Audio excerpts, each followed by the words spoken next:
5 seconds.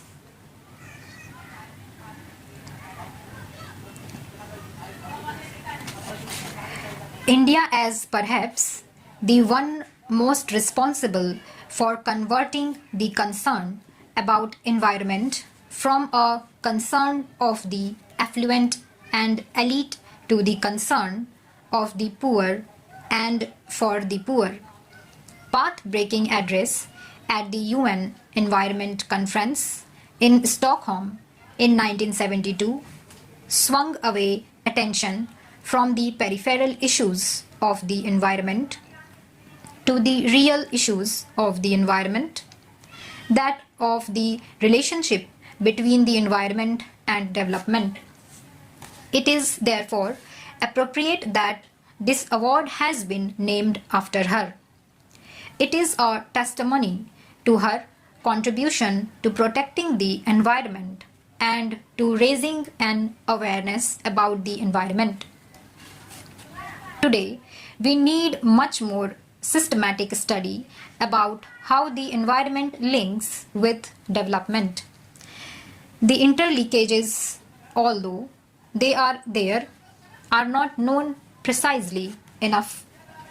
The connection between the specific causative factors such as degradation in or deforestation and how that affect the long-term prospect or how that really affect the environment is still not known precisely enough to be assigned a specific economic value so that it can be measured and countered each plan or in each project.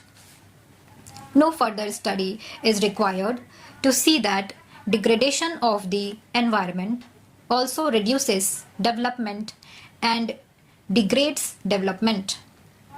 That is known and established, and nobody today needs convincing of that. What we need to look at is to see how conservation consolidates and reinforces the process of growth, and this must become the basic parameter of our measurement. Instead of looking negatively, we should start looking positively and see how environment contributes to the development process. We must both increase scientific knowledge on environmental matters and at the same time we should enhance awareness amongst planners, technocrats, bureaucrats, all our people at large. In Parliament, there is already a very clear and unambiguous sensitization to the issue. Just a few years ago, the environment was something that stopped development, that caused problems for all MPs. Today, that has changed, and it is in fact just the reverse with MPs raising questions on clearance of projects where there are still some problems on the environmental side. Today, there is a much greater recognition amongst all sections of our people about the cost of degradation and the cost of not protecting the environment. But what must be realized is that there is no escaping this cost from whatever angle you see this project.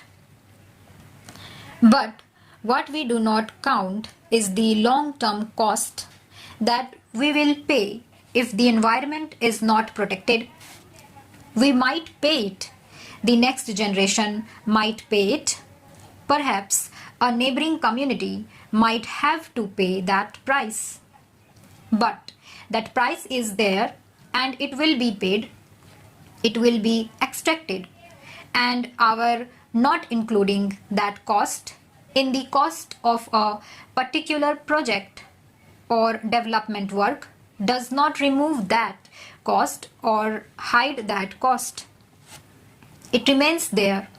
Somebody has to pay, and the more we develop, the more we realize that many of the steps that we had taken in our earlier phases of development, where this cost had not been totaled into the cost of the project, we are having to pay that price today.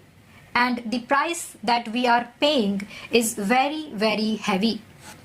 It is very difficult to link things specifically, but almost everyone will agree that the droughts and the floods that we have had this year are influenced very substantially by the degradation of the environment, by deforestation, by various steps that we have taken without caring enough.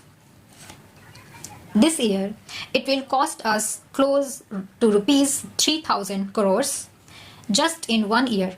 That is, if we do not include the loss of production, it will still rupees 3,000 crores. With the loss of production, it would be a vast figure. So, the price is being paid. It is being paid in different places, by different generation, by different communities. We can't dodge that price.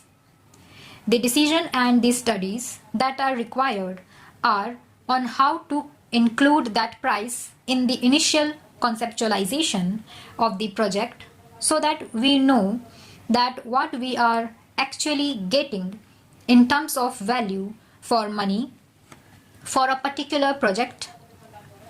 We still don't know this accurately enough. We took one step in the South Asian Association for Regional Cooperation when we asked for a regional study on degradation of the environment, its effects, its causes, and its cost. We hope that we will be able to make progress in this direction. We hope that the society will help us in looking into these aspects. The Bombay Natural History Society has been awarded the first Indira Gandhi Paryavaran Purushkar. The society for over a century has taken remarkable pioneering initiatives, decades ahead of its time, in making continuing and invaluable contribution to our knowledge of India's flora and fauna. The society has undertaken fundamental research. Its collections constitute a repository of basic knowledge about ourselves and our country.